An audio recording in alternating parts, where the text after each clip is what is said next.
Thank you. Good. Good to see y'all. Good. I'll take that. Yeah. I'll take that guy. You got it. All right. Hey, it's great to be here with you this morning. Thanks for inviting me back again. I've been working with SIOR off and on for a number of years now, and I've always enjoyed it a lot. The title of my presentation today is Approaching the Red Line. Just speak up a little? Yeah. Absolutely. Hi, Herb.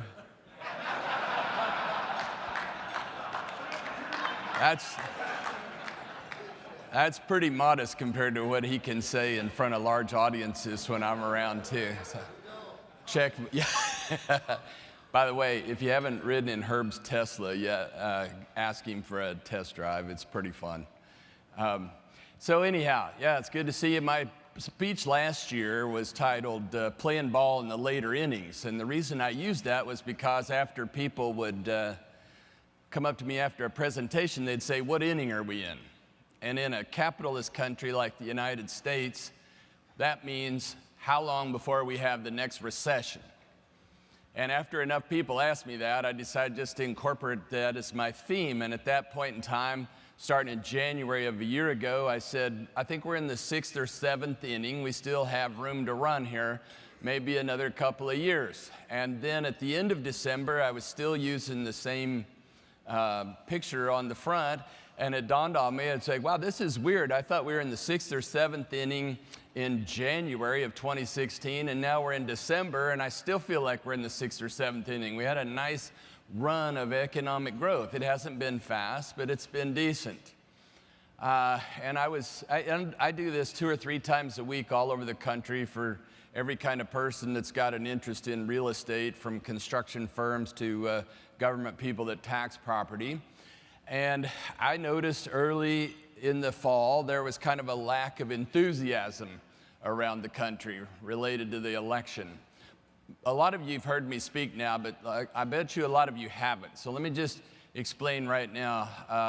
I'm not interested in politics. I was born in Kansas, and they don't have Democrats in Kansas. But about 6 or 7 years ago, I changed parties and became a registered cynic. I don't believe any of them. And I've migrated from that to I don't even like either of those parties anymore. So I'm going to talk about government policy, but I'm going to talk about it in an apolitical way because I didn't vote for either candidate this time around. I voted for Gary somebody. I don't even know what his last name was. I was hoping Mickey Mouse would have been on the menu, so at least I know Mickey. But with that said, I am going to talk about policies that way. And so what I noticed was the day after the election, I'm giving speeches all through the fall. I've given speeches the day after the election, and then I've done 30 this year so far, over 30. The enthusiasm from the business community in this country went from virtually nothing to way over the top. I mean, the day after, and then I go to Las Vegas, and then I go to Charleston, and then I go to Tulsa, Miami, Tampa. It's all over. This entire country, the businessmen and women in this country are super hyper optimistic. And it's almost too much so. That pendulum is swinging. We went way out here on the optimism side, and that's starting to swing back a little bit. And some people are starting to come up to me and go, doesn't feel quite as exciting, doesn't feel as powerful it was a few months ago. And I think that's healthy because I think the pendulum is swinging back toward normal. So anyhow, when Donald Trump was elected, I started watching this enthusiasm all over the country, and I started to think my theme for this year is going to be approaching the red line. And when I mentioned that to my wife, she said, you know, I actually don't know what a red line is. And so I thought if she didn't, a whole bunch of other people wouldn't. So I went to an urban dictionary and found out the red line is a set of RPMs which your engine can put out before you pretty much blow it up. And a car guy in Miami helped me with that. He said, actually, it does blow up if you go past that sign. So I want to explain why I think that we are in a position right now of approaching the red line, and I'll go through that in some detail. This is what I saw the economy looking like in 2006, using the car metaphor. That hot rod, that dragster is powerful and fast, but it's not supposed to be on fire. That's what happens when you do stuff to a car that it's not meant to do. Compliments of George Bush and others in Congress, we decided in 2005 and 2006 to try a grand social experiment. I called it a grand social experiment. We decided to give people a 107% loan to buy a house when they had no job, bad credit, and no money. And I said at the time, it's going to be interesting to see how this works out. Well, that's how it worked out as far as I'm concerned. It was a great social experiment. We're never going to do that again, I hope, not in my lifetime. I'm not going to go over that again. You've heard about the Great Recession and all that just ad nauseum, so everybody knows that story. Then a year later, this is what I thought the economy looked like, and this is when Ben Bernanke was going before Congress and begging them for fiscal policy. I spent a lot of time reading about the Federal Reserve. I don't read what they say in public. I read their memoirs after they retire, because that's when you find out what they really meant to do and really were doing. Up until that point, prior to that, you can have Fed speaker after Fed speaker. They're really nice people, but they can't say anything because everything they utter in public has to be approved by their governmental affairs and communications department. But Bernanke in 2009, 10, 11, and 12 was going to Congress and saying, men and women in Congress, we need fiscal policy. And unfortunately, the American people doesn't know what fiscal policy was. They say, hey, what do you think about that fiscal policy stuff, you know? Fiscal policy means you have a Congress and a president that create an environment to encourage men and women to hire people. That's all fiscal policy is. And fiscal policy was not on the agenda for the last 8 years, like it or not. I could care less what president you like. I don't like any of them I'm just telling you the truth. Climate change, immigration, other things were at the top of the agenda. Fiscal policy to create jobs wasn't. So we go along. That's why interest rates went to zero for the last 8 years, because with no fiscal policy, all you've got left is monetary policy to hope that you can make stocks and bonds go up and real estate go up and make everybody feel rich. We needed fiscal policy at that time. This car isn't approaching the red line, is it? It wouldn't hurt to put a new spark plug in that one. This is when we needed a message like Donald Trump. Presidents don't create jobs. Just get off of that notion. Presidents and Congress create an environment that gives businessmen and women confidence to hire people. Those are the people that create jobs. Just forget about any president creating jobs. They don't. They create an environment to encourage people to hire, and Donald Trump has succeeded in doing that, whether you like him or not. I don't care. I don't particularly like him. I don't like her. I don't really like anybody right these days. I'm getting kind of grouchy. I hate politics, and I've been able to ignore it. For the last 8 years, I've been able to ignore it because I knew they couldn't get anything done and weren't interested in getting anything done, so I could ignore it. Well, now you might be able to actually get something done. I can't afford to ignore it anymore, and the more I read it, the more I bathe in it, the more I smell it, the grouchier I get. But it could turn out halfway good. It's possible. Now, come on, little boy. This is where I see the economy. I saw the economy looking like this before Donald Trump was elected. It's creating jobs. We've got a labor shortage that's leading to wage increases, which can lead to higher inflation. And here's the message for y'all, is that can lead to higher interest rates. For the last 8 years, since 2008, I've been saying we're not going to have higher interest rates because you can't have higher interest rates in a weak economy like we've got. Well, we don't have a weak economy anymore. We've been creating jobs for over 75 months. We're the strongest economy on earth right now. I'm not being nationalistic or jingoistic about any of that. I don't oversell anything. I'm just telling you it's a fact. Everybody on earth wants to invest in the United States of America right now in a variety of ways because there's really no other option.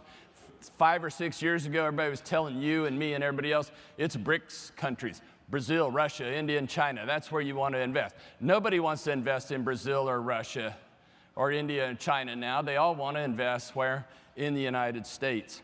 The threat of higher inflation is higher now than it's been in the last 8 years.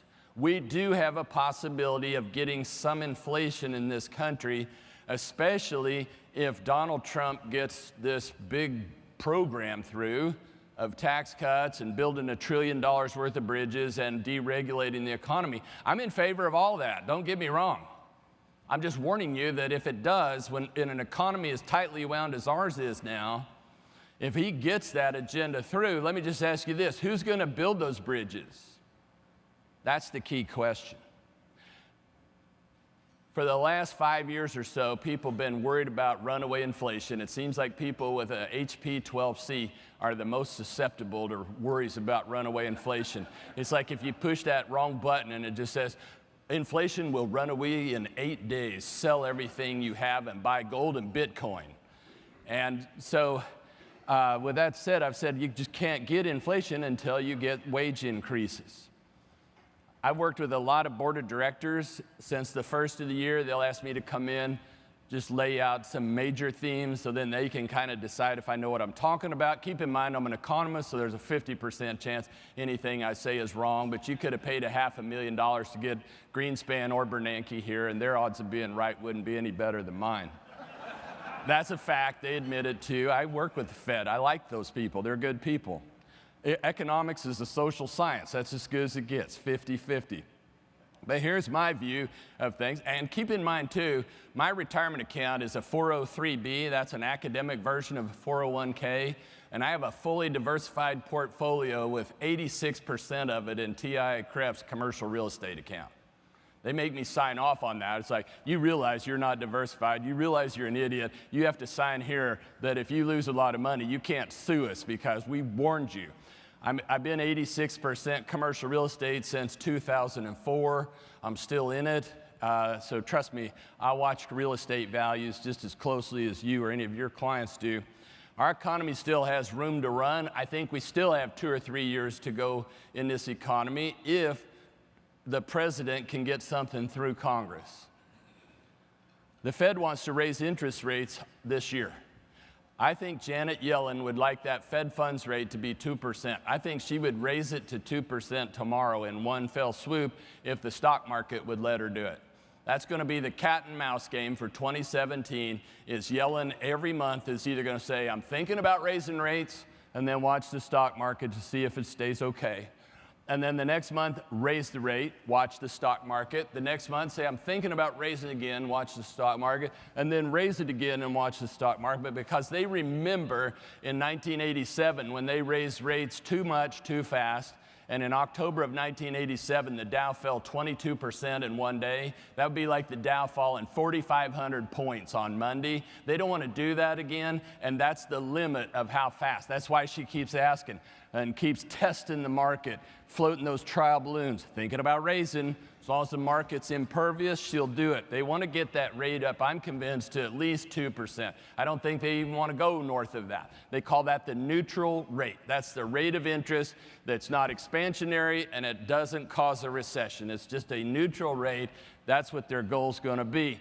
And other good news for parts of this country, especially the whole country, now that I think about it, because it's a huge industry, the oil and gas business is rebounding finally. It's come off of a bottom. It's going to start becoming a positive source of economic growth in America instead of the negative drawdown that it's been for the last couple of years. So these are reasons why I'm still bullish. I think we're in the early stages of a bull market for single-family housing. I'm not recommending people sell apartments. There's plenty of reasons why people want to buy a home and can't, and they're going to live in apartments, and housing is short all over this country. If you live in a town that has any job growth at all, chances are you don't have any houses for sale, and you're not going to get any houses for sale because the banking system is over-regulated by the Office of the Comptroller of the Currency, who has told every bank in America, I don't really like it when you make loans to developers to put new lots on the ground.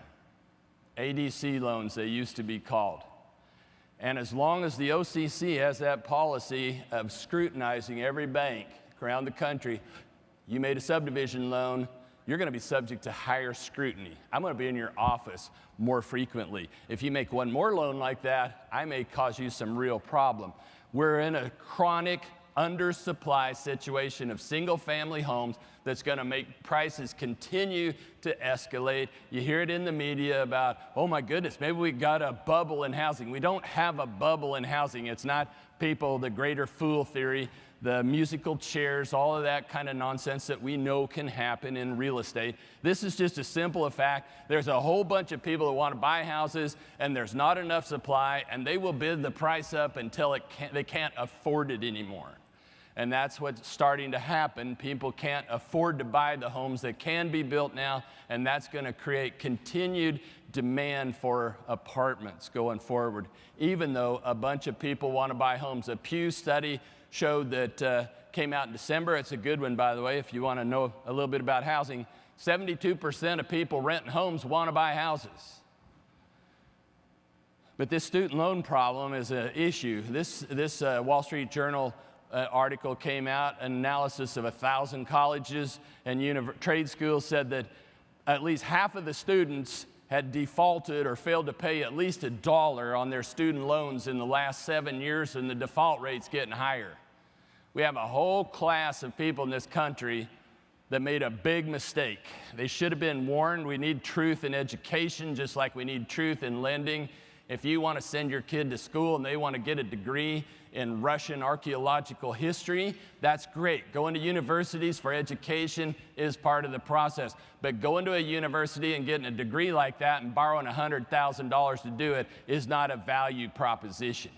That high school person should have advised them. It's like, Billy, if you do this, or Ginny, if you do this, it's great. Get your education. But the fact is, you will never be able to pay off your student loan, and you'll be an indentured servant for the next 10 years until we finally allow you to let it go away. The next presidential election, I predict, will wash away a whole bunch of student loans.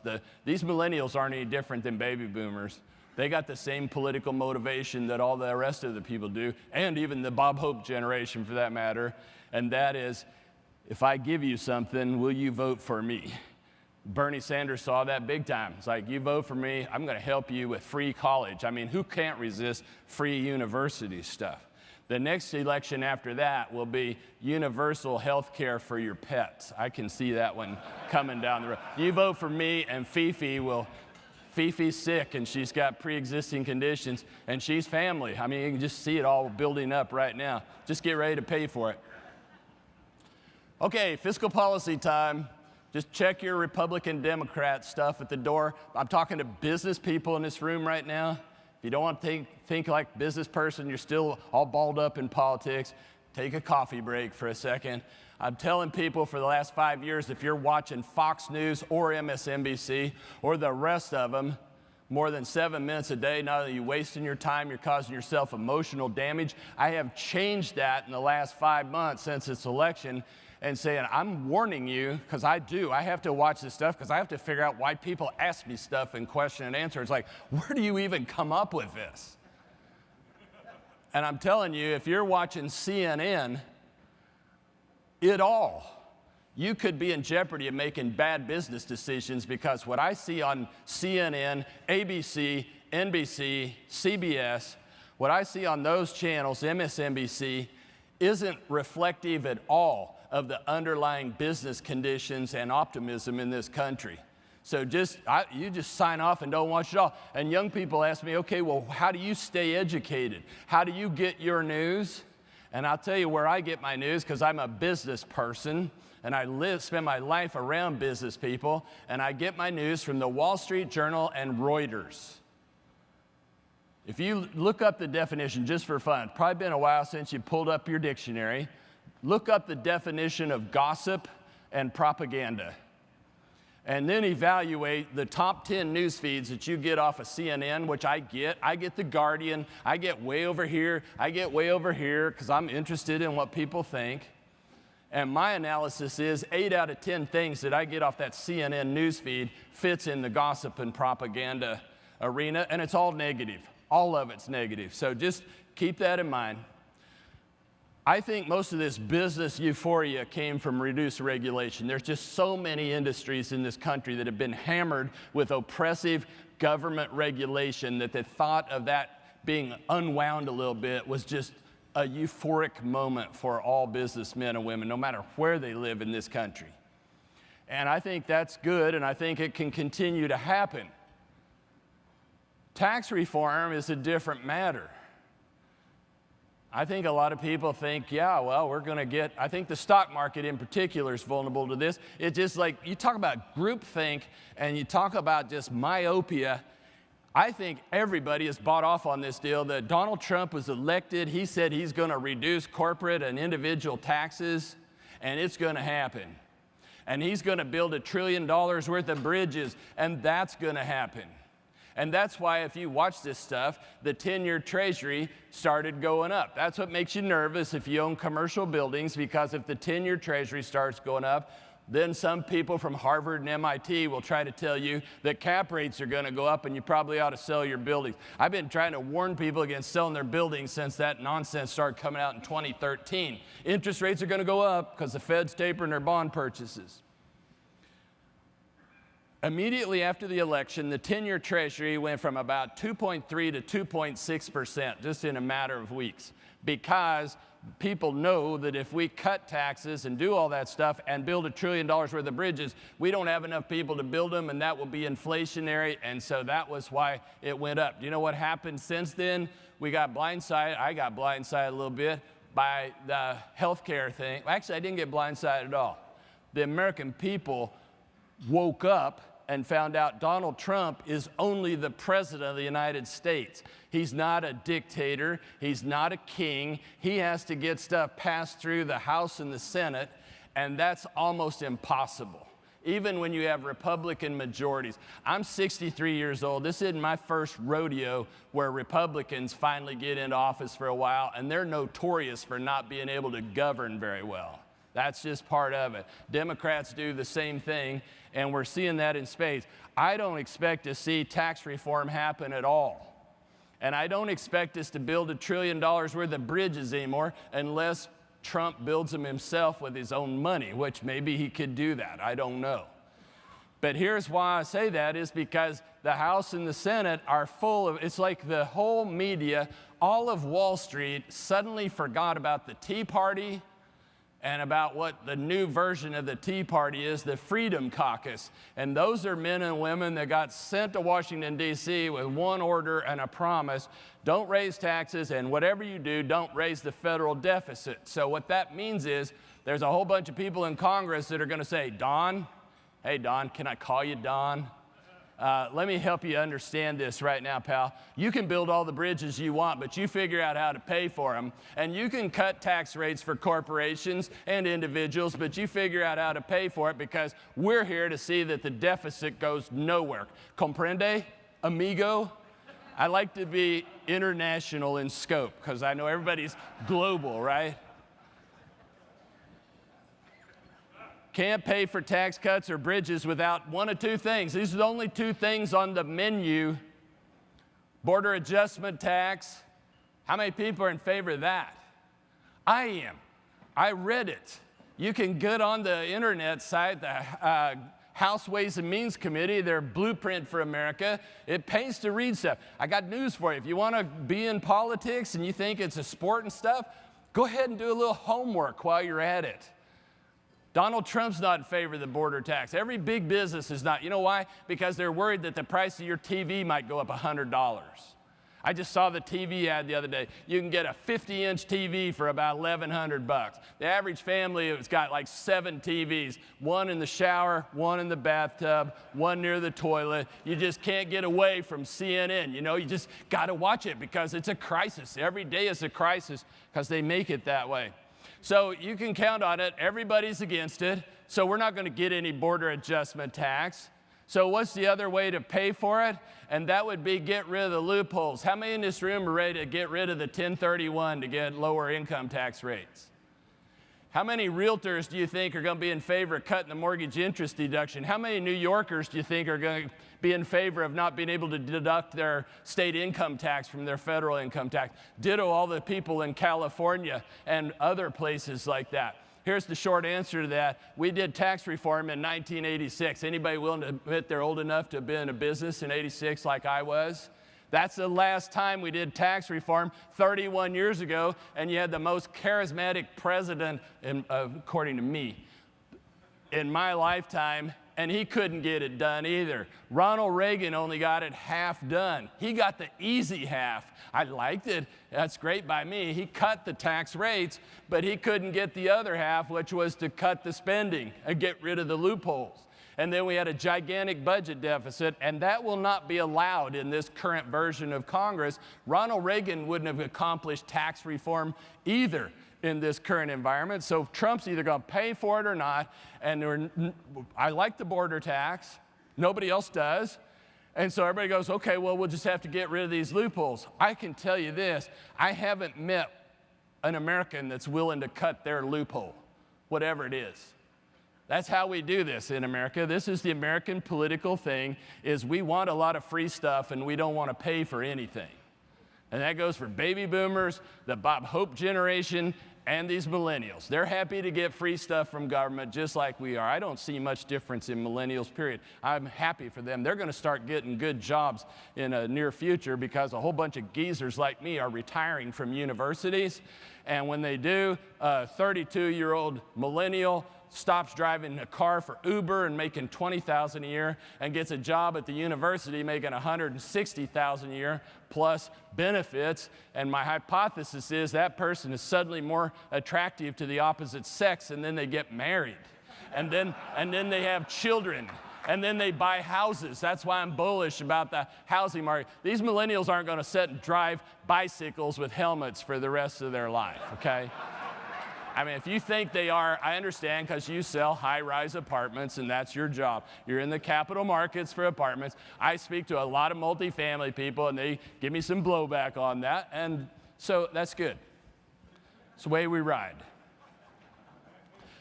Here's the other fact. This is the red line I'm talking about. For the last 8 years, I've said no inflation, not going to happen.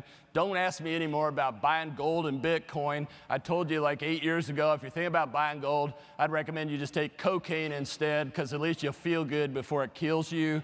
And so I was warning people for a long time, no runaway inflation. We don't have it because we're not getting any wage increases. That's over. We are getting wage increases. Now, do I think interest rates are going to go up and cap rates are going to go up? Probably not very much. I know I'm an outlier there. Keep in mind, I'm an economist, 50% chance I'm wrong, and I don't care what, I don't even look at I don't even know who blue chip economists are, and I never read their stuff, because how would that be any fun for me just to report what 50 other people, the average of what 50 other people think? So I'm used to being an outlier. I've been an outlier for 18 years, and I don't mind taking a risk. But I personally don't think we're going to get a lot of inflation, because we are getting wage hikes, but it's going to be offset by a stronger dollar. Every month that Yellen says she's going to raise rates makes the U.S. dollar stronger. That makes everything we buy from China, Asia, the rest of Asia, Europe, South America, Mexico, makes it all cheaper. And apartment rent growth, the cost of housing is starting to moderate, and that's 35% of the CPI. So I think we got a great situation, actually. We've got full employment. We've got wages going up at an increasing rate, which is great for people to get a job and have raising wages. And at the same time, these other factors offset so that we have really moderate inflation, which means we have continued pretty good job growth without any major increase in interest rates. I wouldn't bet a penny that cap rates on office and industrial go up this year. I know there's people that try to sell you that like they did in 2013. I just don't see it myself. Notice what happened the minute the healthcare thing blew out, strictly because what I said, the Tea Party, the Freedom Caucus is sitting there saying, you pay for it, pal, figure out how to do it. The minute that blew up, the 10-year Treasury started going back down south from 2.6. One morning, I was giving a speech to a whole bunch of bankers, and the CEO of the bank said, actually, it's 2.2 this morning, 2.23 or whatever it was. And that gave me goosebumps, because that's too low. A 10-year Treasury that gets down toward 2% is signaling we're going to have a global recession. I just think it's optimism swinging way out here, thinking Donald Trump can do everything to swing them back down here to Donald Trump might be able to do a few things, but this Republican Congress is going to be virtually impossible to work with. I could be wrong. If we wake up 2 months from now and he hammers it home somehow, that guy is a negotiator. A lot of people call him a liar, okay? But when you negotiate, what do you do with your first offer? You say, I'm going to build a wall and you're paying for it, right? And then you back off of that and somehow you arrive at a partial conclusion that suddenly makes the president of Mexico look like he's a hero. And the same thing with Canada. You see the pattern starting to work here? I'm going to get out of NAFTA next week. And then all of a sudden, I got a phone call from Canada. I got a phone call from Mexico. I really like these people. They're really smart and good. They know what they're talking about. You see, he's setting it up so we get some benefit out of NAFTA, and at the same time, make it so those presidents don't look like they're losers in front of their own people. And some people call that lying, okay? That's fine. You call it whatever you like. I don't care. Here's the facts. The U.S. Index of Leading Indicators is showing no indication of an oncoming recession. So if you're looking over your shoulder, I don't think it's coming anytime soon. I think it's another 2 or 3 years out. This is the actual number of people getting jobs. This is incredibly bullish. 75 months in a row of job creation, anywhere from 100,000 to 300,000 people every month getting a job. And what do Americans do when they get a job? They buy stuff, don't they? That's our global competitive advantage. I don't care what they say. You can't automate spending money. And here's the proof in the pudding. Some of you are going, how can we have a labor shortage? I hear on TV there's a whole bunch of people that aren't working for all kinds of reasons.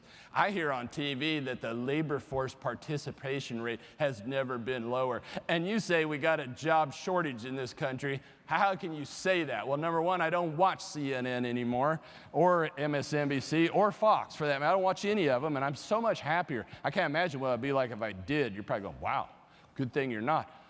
This is what happens when labor markets get tight, the rate of change in wages goes up. This is why I'm bullish about the economy, because people not only getting jobs, but the pay rate that they're getting is going up as well, and that can be inflationary, which can lead to an increase in the 10-year Treasury and ultimately cap rates. I knew that business confidence and enthusiasm, optimism just exploded the day after the election all over this country. But what surprised me is that has translated in the consumer confidence index too. It has literally exploded in the last 4 months. And I'm thinking if the majority of Americans sit and watch TV all day long, and they see what they see on TV, that President Donald Trump is unqualified. He might be mentally unstable. He's not fit for office. All of these things, people are trying to tear him down. I would assume most Americans believe that junk and would just have no confidence at all. Well, the best news about the election is that when it came out, somebody did a survey and found that like 77% of the American people don't trust the media anymore, and it's about time. There is no Walter Cronkite in this country. Everybody's talking their book. Everybody's talking their agenda. But the good news is the American people, those 77%, watch CNN and just blow it off. They're optimistic too. And this, to me, is super exciting. Small business hiring is still at a strong level. It's not at peak, but we're 8 years into an economic recovery, and the longest one since World War II is 10 years. So we're like at month 94 or 95 right now. And so that's why people are looking over their shoulders saying, are we ready for a recession yet? But the numbers don't seem to show it. And look what happened here with large companies from the Business Roundtable survey. After the election, 41% of companies say they're going to hire, compared to 29% a year ago, and 18% say they're going to fire people, compared to 35% a year ago. The amount of enthusiasm and optimism in this country is palpable, and it's across the country. Capital expenditures, I don't normally show this slide, but just another one to spike. What's a capital expenditure? That's I want to build something, I build a building, or I want to buy a new fleet of trucks, or I'm going to buy a whole bunch of computers. That's capital spending, and that has been kind of flatlined for a while, and it kind of exploded too. And here's another good chart that's changed, because I was worried about this one. Corporate profits had been declining for several years in the United States, and in a capitalistic country like America, when profits go down, businesses start to think about firing people. Well, the good news is profits have been up for 2 or 3 quarters now, so that pressure to fire people is diminished, and it showed up in that Business Roundtable survey with all those people saying they're going to hire. And then here's one you won't see on Fox or MSNBC or CNN. While they say this about the labor force participation rate never being lower than it is now, they don't tell you that that's been going on for about the last 40 years. Virtually every class of Americans, whether you're old or young, whatever background you're from, whatever race you're from, the labor force participation rate for virtually every one of those segments has been declining for like 25 years. They don't tell you that. They just make it up like it just happened recently, and it's all somebody's fault, whoever it might be. And they never tell you that there's 5.5 million jobs open this morning. I started putting this chart up about 18 months ago, and it was 4.1 million jobs, and every month it gets more and more and more. That's why wages are going up at an increasing rate. We are in a labor shortage, and we're going to be in a labor shortage unless we increase legal immigration. And I don't think that's going to happen either. I'm a big fan of legal immigration. If you're playing by the rules, you don't have to be afraid of nothing. And I don't, for the life of me, the last 4 presidents, a bunch of them Republicans, a bunch of them Democrats, didn't care to try to fix it. I got to give Trump a hand, at least he's trying to fix it. Wouldn't that be cool if all of our country was legal immigrants here and there's nobody afraid? That's what we need in this country, and I hate to tell you this, but there's a whole bunch of people in this country that blow back hard on me for saying we need immigration at all. There's a whole bunch of people in this country that don't want legal immigration or illegal immigration, because I think it's taken good working jobs away from Americans. Well, the fact of the matter is there's a bunch of people in America that either can't work or won't work, and it doesn't matter what their reason is. That's a fact, and they're on the sidelines, and you don't have enough workers, and that can be inflationary in the long run. Or worse, you could have a shortage of supply where you just can't build enough steel, you just can't build enough houses because you don't have enough people. The unemployment rate in this country is back to normal. Interest rates, I think, are going to go virtually nowhere.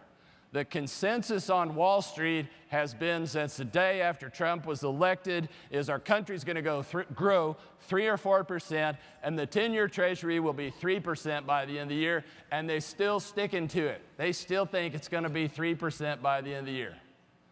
I don't see that happening, because I don't think we're going to get bridges. I don't think we're going to get tax reform. I think we're just going to get regulatory reform, and that will help our economy grow sufficiently. So all of this noise about interest rates going up, I think, is pretty much noise myself, because I've mentioned already, every time she talks about raising interest rates, look what's happened to the U.S. dollar since she's talked about that. The Mexican peso used to be about 12 to the dollar. Now it's 18 to the dollar. So what we buy from Mexico got cheaper. What we bought from China is getting cheaper as well. This is what matters. Here's another thing you need to be careful of. Don't make the mistake of hearing people say the Fed is going to raise interest rates. And my wife reminded me, Mark, you're just as lazy. You're talking about it too. You say that the Fed's going to raise rates. I'm so used to that. Here's the fact. The Federal Reserve raises one interest rate, period, and that's a 24-hour loan from one big bank to another at virtually nothing. That's it. No commercial real estate deals are based on the Fed funds rate. Most commercial deals are based on some relationship between the real estate return and the 10-year Treasury, and the Federal Reserve has zero influence over the 10-year Treasury. In fact, here we go again. A conundrum. That's a cuss word. And you can't cuss when you're Federal Reserve Chairman, because you can't get approval from the Communications Department to do that, and they can't say anything without their approval. So Greenspan, here's a 4-letter word from Alan Greenspan, 2004. This is a conundrum.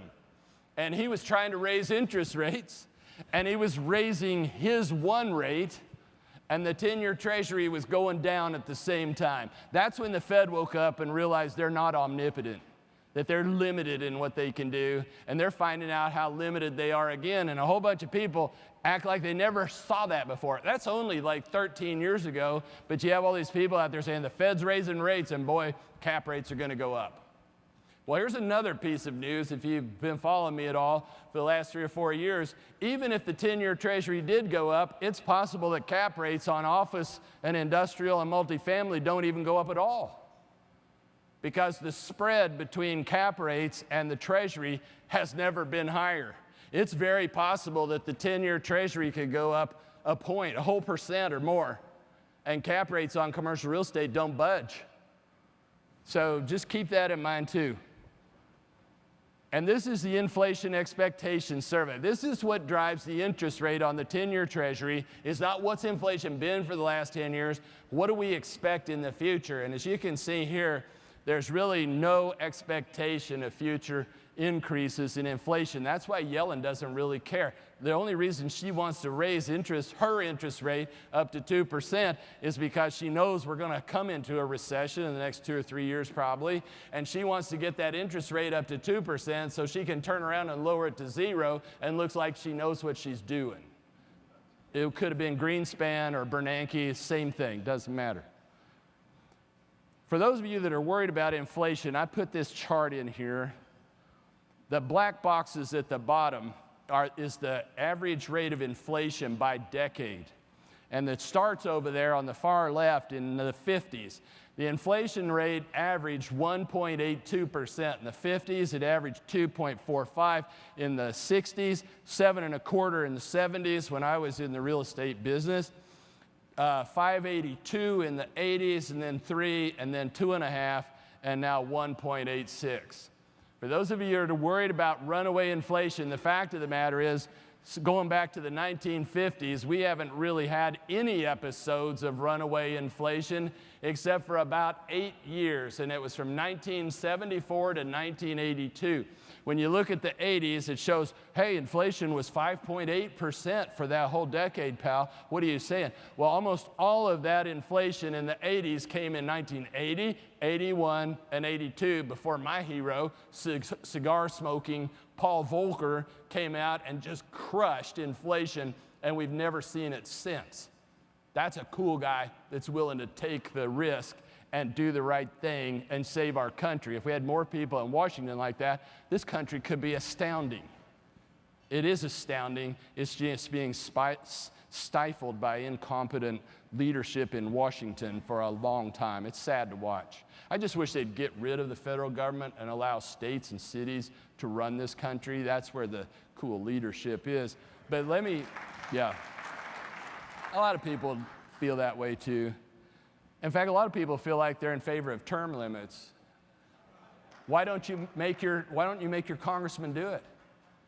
The Tea Party, the Freedom Caucus, they're sending people to Washington saying, you vote to raise the deficit, we fire you. You get it? Comprende? Why don't you do that with that? Why don't you get your party together in your state and say, pal, you vote for term limits. Here's the deal. We're going to get you in office. You vote for term limits the week you get in there, or you're fired. You will never go back again either. I don't know why we wouldn't do that. I don't understand. There's a lot of things I don't understand. That's why I really don't care very much. I try to avoid thinking about as much as possible. But here's the thing. The inflation came in 2 events. That blue line there is the price of oil. And we have had virtually, well, I won't say none, but we've had between, say, 2 and 3% inflation, except for a period from 74 to 82. 1974 is when Muammar Gaddafi told the oil companies, I'm not selling it to you for $1 a barrel anymore. I'm going to keep it. I don't like you anymore. I don't like any of you Americans either. I'm not selling you oil at all. And then we had the war in Israel there, the Yom Kippur War. And then we had an oil embargo. We don't like you. A whole bunch of us don't like you. We're not going to sell oil to you at all. And then I didn't understand this, but get a load of this. There's a big pipeline that runs through Syria that takes oil out of the Middle East to the Mediterranean. And while all this is going on, when Gaddafi's saying that, and the Suez Canal is blockaded, and the Middle East won't sell oil to us, some guy, I bet, driving a road grader or some kind of machine like that in Syria knocked a hole in the major pipeline from the Middle East to the Mediterranean, and the Syrians wouldn't fix it because they weren't getting paid enough revenue for that oil. So those three things caused the price of oil to go from $1 to about $4. Now, when you quadruple the price of oil, that creates inflation because your car takes gas, the airplane takes gas, the trucks take gas, all of them take fuel, and they all have to raise prices to get it back. That was in 74, and then in 79, all of a sudden here, the Shah of Iran gets overthrown by the Ayatollah. Now, Ayatollahs aren't known for their expertise in petroleum engineering. Okay? That's just not their deal. And so at that point in time, Iran was producing 6 million barrels of oil a day. After the Ayatollah throws it over, they're down to 3 million barrels a day, and the price of oil goes from about $14 to $40 in a matter of a year and a half. That creates inflation. That's where you got the runaway inflation in this country, was from those huge spikes in oil. So my hypothesis is we don't have inflation north of 3% unless the oil supply gets cut off somehow. And the only way I see that happening would be as if the Saudi Arabia's government gets overthrown because they're in serious financial difficulty. If you wake up one morning, and I know you'll peek and watch CNN because you're addicted to it, you just can't wait to see what the next crisis is. But if you tune in to CNN and it's not Donald Trump and some tweet that he's doing, and there's 500,000 people on the street in Riyadh protesting because they're not getting their welfare checks, that's when you start thinking, uh-oh.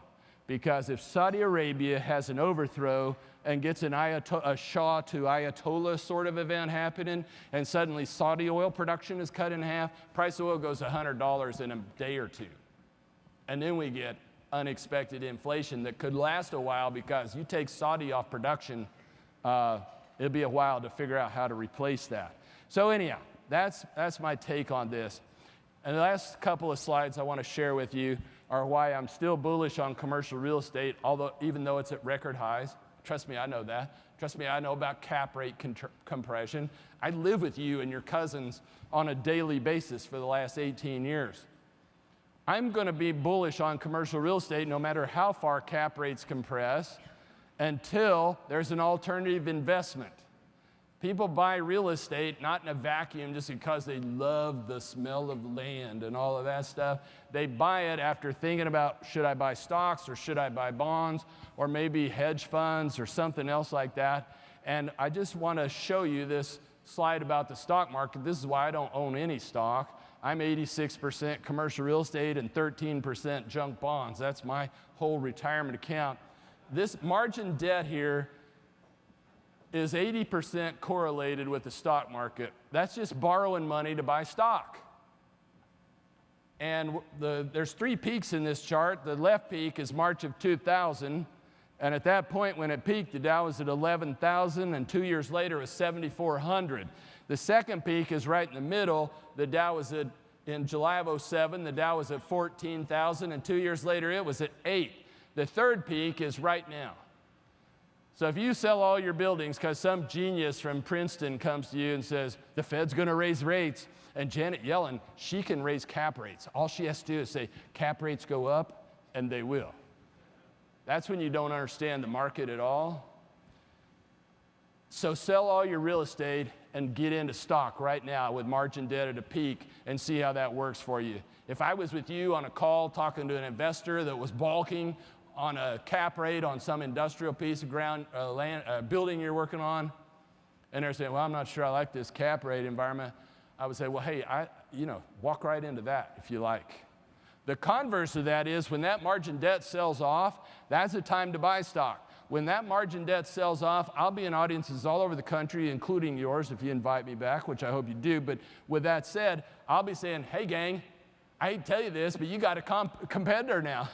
When people look at the cap rate on your industrial, your office building, they have a viable competitor. The stock market is now a relative bargain, and that will take some of the juice off of investor demand, but we're nowhere near that yet. This is why Janet Yellen's worried. You see, you have to borrow money to buy stock, and Janet Yellen's price does increase the price of borrowing money, so she raises it high enough all of a sudden a whole bunch of people say, she took all the fun out of this party. I'm not borrowing money to buy stock anymore. I'm going to sell my stock and I'm going to pay off my loan and get out. And that's when you get those big downdrafts in the market. And that's why she's going to be very, very careful as she tries to raise rates going forward here. A couple of other supporting ideas why I think commercial real estate is still super strong. Hedge funds are just doing terrible. I don't know why, but some big star, Eric Mindich, closing a $7 billion hedge fund because he lost 9% in 2016, even though the stock market went up 12%. That's tough when you pay somebody a lot of money to manage your money and they go -9 in a stock market that's up 12. Endowment associations lost 1.9% for 2016, the year ended 2016. And the year before that, they only earned 2.4. Why? Because they're investing in stocks, in international stocks. They're investing in oil and natural resources, and they're investing in hedge funds. All these are known as alternatives. To an insurance company, an endowment association, or a pension fund, their world kind of looks like this: stocks, bonds, alternatives. What's in the alternative pool? Oil and gas, copper, commodities, hedge funds, and what else? Our favorite, real estate. Their allocation, so here's the deal. The poor performance was attributed to international stocks, energy, hedge funds were the worst performers in these endowment. And if they're performing like this in endowments, they're performing like this in insurance companies and pension funds as well. Where were their winners? They made 3.6 just owning bonds. Nobody's wanting to tell you to own bonds anymore. You'd have been a lot better off to own bonds than do what this pension funds, these endowment associations did last year. They got 4.5% return from private equity, but here's my favorite. They got 7.1% return from their real estate portion of their account, and most of them have only about a 12% allocation. I'm 86% allocation. Let me give you one piece of anecdotal evidence here about commercial real estate. Like I said, I'm with TIAA-CREF, 86% allocated. They hate that. They think it's high risk. I think it's low risk. I understand commercial real estate, but they don't like it at all. So about every 2 years, they do a portfolio evaluation for me, and they bring this glossy report back, and the 35-year-old MBA guy tells me I'm an idiot. So I'm used to that, and I sign off on that, and we go. This time around, I was all set for that. I'm retired from the university now, doing this full time. Invited him to the house. We had lunch together. He brings out his glossy thing. I'm ready for him. My wife's there too. I'm ready for him to say this, and here's what he said. Mark, we did a Monte Carlo simulation. That's just computer simulations of 500 of portfolios based on every asset we've got at TIAA-CREF. And none of them, we couldn't come up with one that had a better risk-adjusted return than the portfolio you've got. The only way my portfolio would have been better would have been if I'd have been 100% in their commercial real estate. That's what people are waking up to. 20 years ago, pension funds and insurance companies maybe had 5% in real estate. Now they've moved up to 10 or 12. But in that alternative basket over there, they might have their 10 or 12 in real estate, and they got another 15 in hedge funds and commodities. And the hedge fund thing is working horrible for them, so they got a choice of either buying stocks or bonds or more real estate. That's why I'm still bullish on real estate. I'll say this for another time, but this is just some value trends that I looked at through Moody's and Real Capital Analytics, how prices have performed. This was kind of interesting. 3 different kind of perspectives here. From the price decline of 2007 peak to the trough. From the 07 peak to the trough, CBD office took it hardest, minus 45%. Overall, minus 40. Apartment, well, industrial was the least. Volatility, down 32%. Then the price rebound from the 2010 trough till the end of last year. Apartments were up 142%, but CBD office is up 175%. And then this last one I find interesting because I know real estate's at a peak, but I don't know if I'm going to sell out this time. If we all sat together and go, hey, Mark, 12 months from now, office and industrial is going to start heading south. We all see it. We're all professionals. We all been in the rodeo a million times. It's going to head south. I don't know whether I would want to sell or not, because I'm looking at what happened from holding from peak to peak. If you held from the 2000 peak till the end of the year, apartments are up 52%, industrial's up 14%, CBD office is up 50%. That right there is money in your pocket if you're out talking to an investor, because there's your experience if you bought it the worst day of your life. You go, dude, some idiot bought property, right at the end of 07. They got crushed. Well, whatever idiot was that bought at the peak of CBD office is up 50%. The showing thing here is retail.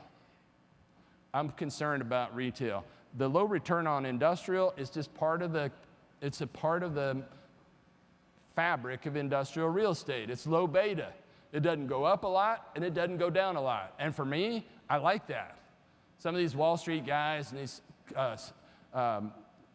private equity people, they'll come up to me and go, what do you invest in? I tell them, it's like, and they go, oh, you're with TI-Craft? That's mailbox money. And I go, dude, that's exactly what I want, mailbox money. I'm totally happy with that. Industrial real estate's low beta. Doesn't go up a whole lot, doesn't go down a whole lot. So anyhow, just some clues from that.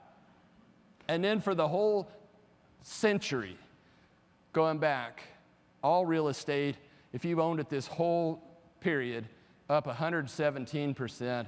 You can see how apartments have become kind of the fair-haired child right now. I'm a little nervous about apartments simply because we've built so many luxury. I'm not at all nervous about Class B and C apartments.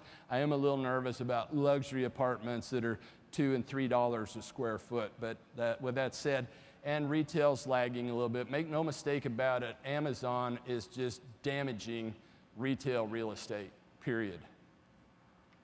And then foreign investment, I thought you might enjoy this too. I did. It's like money's just pouring in here. Where's the money going? Here's the list of the top 11. I didn't stop at 10 because I give speeches in Austin and I had room at the bottom, okay? I'm not stupid, all right?